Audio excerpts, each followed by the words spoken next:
Di sebuah sudut kota yang tak pernah masuk dalam peta kemewahan, tinggallah seorang anak kecil berusia 8 tahun bernama Reno. Bersama ibunya yang masih muda dan cantik, mereka menata hidup dengan seadanya. Dalam rumah kecil yang nyaris roboh, tapi penuh cinta dan harapan. Reno tak pernah tahu siapa ayahnya. Ia hanya tahu satu hal. Ibunya selalu menangis diam-diam setiap kali ia bertanya. Tapi Reno tak pernah membenci. Ia hanya ingin tahu kenapa mereka ditinggalkan. Dan saat hari itu datang, ketika ibunya jatuh sakit, Reno kecil memulai perjalanan yang tak pernah ia bayangkan, mencari ayahnya, seorang pria yang ternyata selama ini juga mencarinya. Ibu dan anak kecil di rumah sederhana. Di sebuah rumah kecil yang terletak di pinggir kota, hiduplah seorang anak laki-laki berusia 8 tahun bernama Reno bersama ibunya, Ayla. Ayla masih muda dan sangat cantik, tapi kehidupan mereka tidak mudah. Sudah bertahan-tahan, mereka hidup berdua. Reno tak pernah mengenal sosok ayahnya. Ia hanya tahu satu hal. Ayahnya tidak pernah bersama mereka sejak ia kecil. Namun, Reno tak pernah marah. Ia hanya selalu ingin tahu kenapa. Rahasia yang disembunyikan ibu. Ayla selalu menghindar saat Reno bertanya tentang ayahnya, tapi matanya yang bening selalu berkoka-koka setiap kali nama itu disebut. Malam itu, saat Reno tertidur, Ayla menatap langit-langit kamarnya dan berbisik, "Apa kamu masih mencariku, Radit?" Di meja riasnya masih ada foto pernikahan yang ia sembunyikan, tertutup selendang tua. Ia tak pernah membuangnya, meski hatinya telah luka oleh fitnah dan pengusiran dari keluarga suaminya sendiri. Ibu sakit. Reno bingung. Suatu pagi, Ayla tak bangun seperti biasanya. Tubuhnya lemah dan demam tinggi.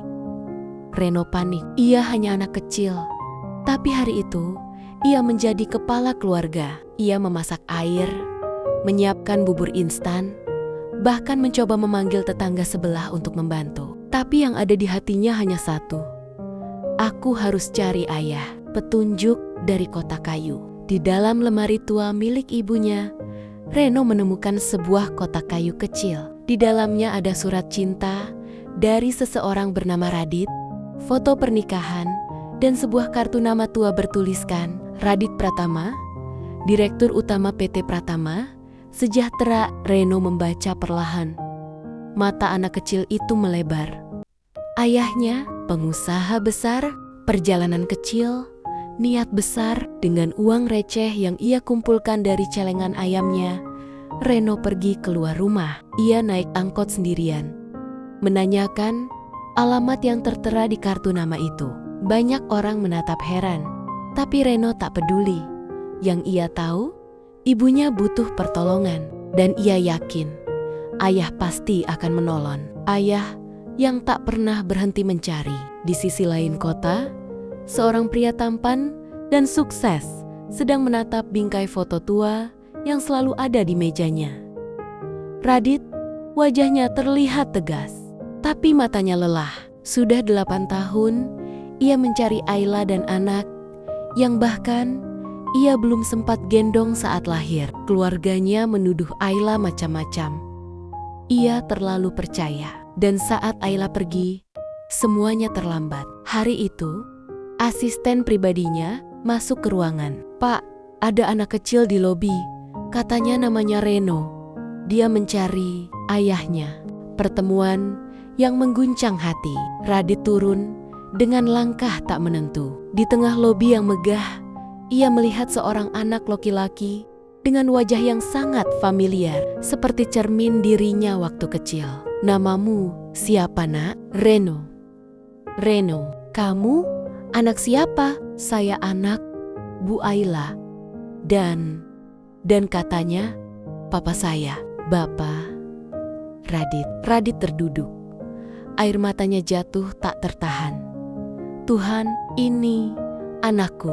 Kejaran waktu menyelamatkan Ayla. Tanpa membuang waktu, Radit menggendong Reno dan memacu mobilnya ke alamat yang diberikan. Di dalam rumah kecil itu, Ayla terbaring lemah.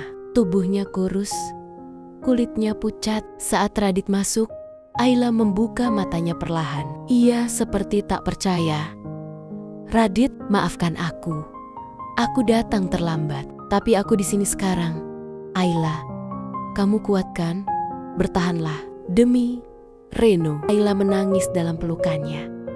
8 tahun penderitaan seolah luluh dalam satu pelukan itu. Kebahagiaan yang tertunda kini kembali. Ayla dirawat di rumah sakit terbaik. Radit menjaga siang malam.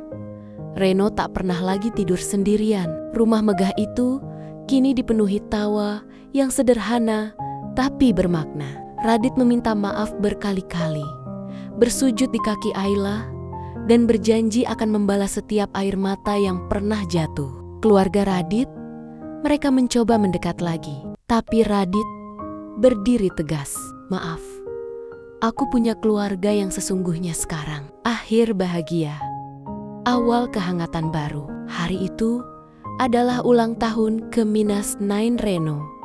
Di taman belakang rumah besar itu, Reno meniup lilin dengan senyum bahagia. "Ibu, Papa, hari ini aku bahagia banget." Radit menggandeng tangan Ayla. "Dan mulai hari ini, kita tidak akan berpisah lagi." Mereka bertiga berpelukan. Di bawah cahaya matahari senja, keluarga itu akhirnya lengkap. Meski perjalanan mereka tak mudah, mereka tahu cinta yang tulus selalu menemukan jalannya kembali. Karena terkadang butuh kehilangan untuk benar-benar mengerti betapa berharganya mereka yang mencintai kita dalam diam.